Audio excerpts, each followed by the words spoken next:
नमस्कार दोस्तों, स्वागत है आपका टेक ड्रिबल के फ्रेश एपिसोड में। तो आज हम बात करने जा रहे हैं database system in mobile environment, जो कि आपके मोबाइल नेटवर्किंग में एक टॉपिक आता है और आपके जो मोबाइल कंप्यूटिंग का भी एक हिस्सा है। तो जल्दी शुरू करते हैं हमारा video. Let's go dribble.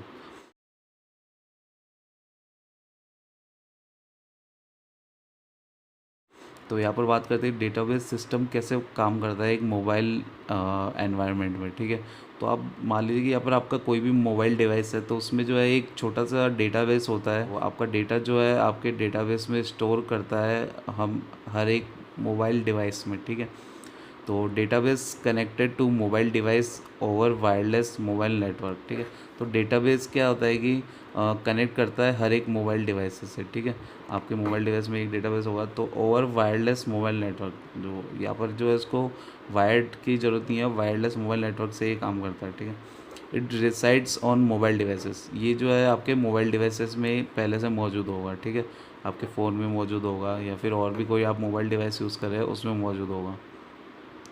It can communicate with central database other mobile clients. अब ये जो डेटाबेस होता है आपका, वो जो है आपके सेंट्रल डेटाबेस से कम्युनिकेट कर सकता है, जो कि आपके सर्वर हो सकता है या फिर आपके जो एमएसपी का जो है मोबाइल सर्विस प्रोवाइडर उसका डेटाबेस है, उससे भी कम्युनिकेट कर सकता है, या फिर जो अदर मोबाइल क्लाइंट्स है जो कि आपके अदर मोबाइल डिवाइसेस है उनसे भी ये कनेक्ट कर सकता है। ठीक है, तो बात कर लेते हैं कि यहाँ पर दो तरह के यहाँ पर इसमें डेटाबेस सिस्टम बताए गए हैं।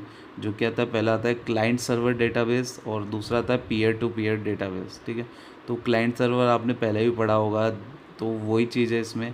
यहाँ पर आप मान लीजिए एक सर्वर है और यहाँ पर जो है आपके क्लाइंट्स है। ठीक है, ये मोबाइल डिवाइसेस है।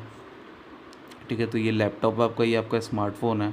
तो आप लैपटॉप के अंदर आपके एक मोबाइल डेटाबेस होगा और स्मार्टफ़ोन में भी आपके एक मोबाइल डेटाबेस होगा। ये जो है आपके लैपटॉप में रिसाइड करेगा, ये जो है आपके स्मार्टफ़ोन में रिसाइड करेगा। ठीक है, अब मोबाइल डेटाबेस ने रिक्वेस्ट भेजी आपका सेंट्रल डेटाबेस जो कि आपका सर्वर है उसको, और ये इस वाले ने इसको भेजी। तो इस तरह से जो है क्लाइंट सर्वर वाला काम करता है। यहाँ पर एक सर्वर है तो यहाँ पर बहुत सारे क्लाइंट्स हैं। ठीक है, तो इस तरह से ये जो आपका क्लाइंट सर्वर डेटाबेस काम करता है। ठीक है, अब उसके बाद में बात करते हैं पीयर टू पीयर डेटाबेस की। तो पीयर टू पीयर में क्या होता है कि यहाँ पर मान लीजिए ये सारे जितने भी डिवाइसेस होते हैं मोबाइल कंप्यूटिंग डिवाइसेस, ये सारे जो है इंटरनेट से कनेक्टेड होते हैं। ठीक है, तो इंटरनेट से कनेक्टेड होते हैं तो ये सब अपना डेटा जो है इंटरनेट के थ्रू एक दूसरे को भेजते रहते हैं। ठीक है, तो यहाँ पर कोई सेंट्रल डेटाबेस नहीं होता है जैसे कि यहाँ पर था क्लाइंट सर्वर में।